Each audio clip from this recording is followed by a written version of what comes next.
Bem-vindos, irmãos e irmãs.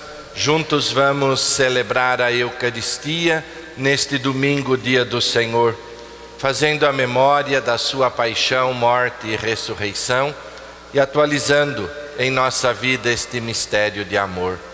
Na alegria da fé que nos reúne, iniciemos em nome do Pai, do Filho, do Espírito Santo.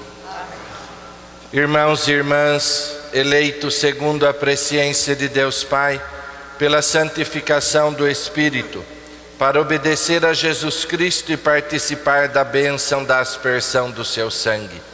Graça e paz vos sejam concedidas abundantemente. Bendito seja Deus que nos reuniu no amor de Cristo. O Senhor Jesus, que nos convida à mesa da palavra e da Eucaristia, nos chama também à conversão. Reconheçamos ser pecadores e invoquemos com confiança a misericórdia do Pai. Oremos. Velai, ó Deus, sobre a vossa família com incansável amor, e como só confiamos na vossa graça, guardai-nos sob a vossa proteção. Por nosso Senhor Jesus Cristo, vosso Filho, na unidade do Espírito Santo. Amém. O Senhor esteja convosco. Ele está no meio de nós. Proclamação do Evangelho de Jesus Cristo, segundo São Mateus. Glória a vós, Senhor.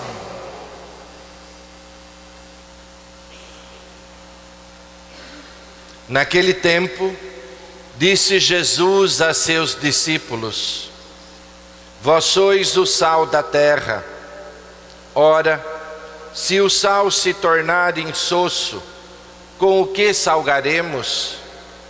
Ele não servirá para mais nada, senão para ser jogado fora e ser pisado pelos homens. Vós sois a luz do mundo. Não pode ficar escondida uma cidade construída sobre o monte. Ninguém acende uma lâmpada e a coloca debaixo de uma vasilha, mas sim no candeeiro, onde brilha para todos que estão na casa. Assim também brilhe a vossa luz diante dos homens, para que vejam as vossas boas obras e louvem o vosso Pai que está nos céus. Palavra da salvação. Glória a vós, Senhor.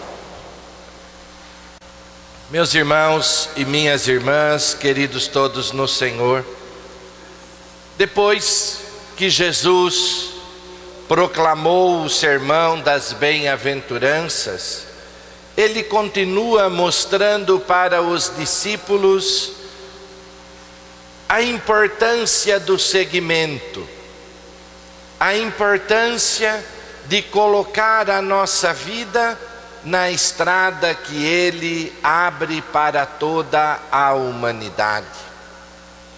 Jesus, Ele vai lembrar aos discípulos que nós não somos um grupo que se isola do mundo, que se afasta da realidade.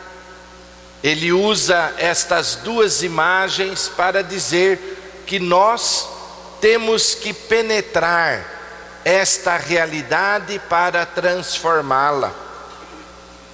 Alerta os discípulos que ele jamais pensou em formar um grupo fechado, um gueto, sem contato com o mundo. Ao contrário, deseja que os discípulos estejam bem inseridos na realidade, para vencer as tentações de tornar-se um grupo alienado e ser uma comunidade isolada. Nós temos a tarefa de fazer com que a proposta de Jesus, o reinado do Senhor, transforme a realidade que nós vivemos. E aí, ele coloca diante de nós estas duas imagens apresentadas pelo Evangelho, que define o discipulado cristão. O sal, ele simboliza a presença dos discípulos no mundo, uma pequena quantidade, mas capazes de agir a ponto de fazerem sentir a sua presença. Ninguém coloca muito sal na comida, é um pouco de sal, e todos nós percebemos a presença do sal na comida, né? E como ele é importante para realçar o sabor dos alimentos. Assim é o discípulo de Jesus no meio do mundo, uma presença discreta, mas capaz de transformar. O seu testemunho é um testemunho forte, coerente, por isso ajuda o mundo a ser melhor. Porém, a inoperância do discípulo é comparada com a incapacidade do sal de exercer a sua função de salgar. Se o sal não salga, se ele é insosso, vai servir para quê? E assim Jesus pergunta para nós: se nós não testemunhamos aquilo que aprendemos dele, que diferença nós fazemos no mundo? Que sabor nós estamos dando para o mundo? Repetir o que o mundo faz? Aí não precisa ser sal, basta se igualar. Por isso, meus irmãos, o Senhor, Ele vai lembrar para nós todos que não podemos nos omitir diante da responsabilidade do testemunho que nós devemos dar. Por isso devemos aprender o caminho, como nós refletimos a semana passada, das bem-aventuranças. É o caminho que o Senhor propõe para que o seu reino de amor se concretize na história, para que a justiça permeie as nossas relações, para que na caridade saibamos acudir o irmão nas suas necessidades, mantendo a solidariedade, para que vivamos a fraternidade, sem excluir ninguém, aprendendo do Senhor a ter um coração misericordioso, como Ele é misericordioso para conosco. A outra imagem que o Evangelho apresenta é a luz. A luz, imagem da presença dos discípulos, capaz de banir as trevas do erro, do vício e do pecado. Onde impera a maldade, a ação do discípulo deve abrir as portas para o bem. Nós, diante do mal, não agimos como o mal. Vamos fazer o esforço para fazer o bem. É assim que iluminamos. Senão, não tem luz. Fica tudo na escuridão. Se a gente continua, todo mundo faz a maldade, então eu também vou fazer maldade. Isso não ajuda.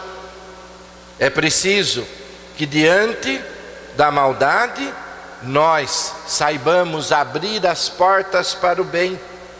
Onde o ódio parece ter a última palavra, O nosso testemunho deve ser suficiente para mostrar um agir diferente. Nós não aumentamos o círculo do ódio, nós rompemos, porque aprendemos com Jesus a amar e a perdoar. E aí o ódio, ele vai perdendo forças. Ele não estabelece a vingança, mas promove o perdão e a reconciliação. Onde falta a solidariedade, se manifesta como insensibilidade diante do sofrimento alheio. A misericórdia deve atuar como um farol apontando para um jeito humanizador de agir.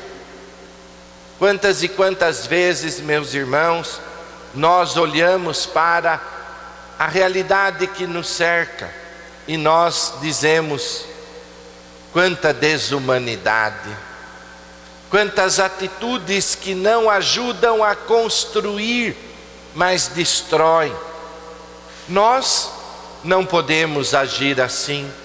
Nós temos que construir algo novo, e o Evangelho nos ensina este caminho. É assim que nós vamos apontando para um tempo novo. E aí nós podemos pegar a primeira leitura de hoje, o profeta Isaías, e reler o profeta Isaías iluminado pelo ensinamento de Jesus, onde ele nos desafia a ser luz. Luz não se esconde. Ninguém acende uma luz para colocar debaixo da cama, que daí ela não ilumina nada. Ninguém pode esconder uma cidade construída no alto do monte. Todo mundo vê. E nós somos luz para o mundo. Todos devem ver a nossa capacidade de amar, de fazer o bem, de perceber o nosso jeito humanizador de agir. E aí então nós podemos ler o profeta Isaías. Assim diz o Senhor: reparte o pão com o faminto, acolhe em casa o pobre e o peregrino. Quando encontrares um nu, cobre-o, e não desprezes a tua carne. Então brilhará a tua luz como a aurora, e tua saúde há de recuperar-se mais depressa. À frente caminhará a tua justiça, e a glória do Senhor te seguirá. Como nós somos luz? Fazendo o que o Senhor nos ensina, mostrando a nossa capacidade de viver o Evangelho, a nossa capacidade de amar e caminhar na direção do nosso próximo. O discípulo, meus irmãos e minhas irmãs, tem no Mestre, em Jesus, um modelo consumado de sal da terra e luz do mundo. É isso que devemos viver, onde o Evangelho pode colocar no mundo um sabor e uma graça desconhecidos de muitos, mas experimentado por nós.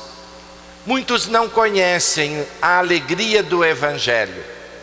Nós conhecemos e devemos manifestar na nossa vida esta alegria, mostrar que a nossa vida tem sabor em Cristo Jesus e nós carregamos a luz do seu amor. E nós queremos pedir ao Senhor que Ele nos torne conscientes de ser o sal da terra e a luz do mundo, assumindo a responsabilidade de fazer os valores do reino atuarem no coração da história. Que Deus nos abençoe, nos ilumine, faça de nós, no meio de tanta escuridão, a luz de Cristo.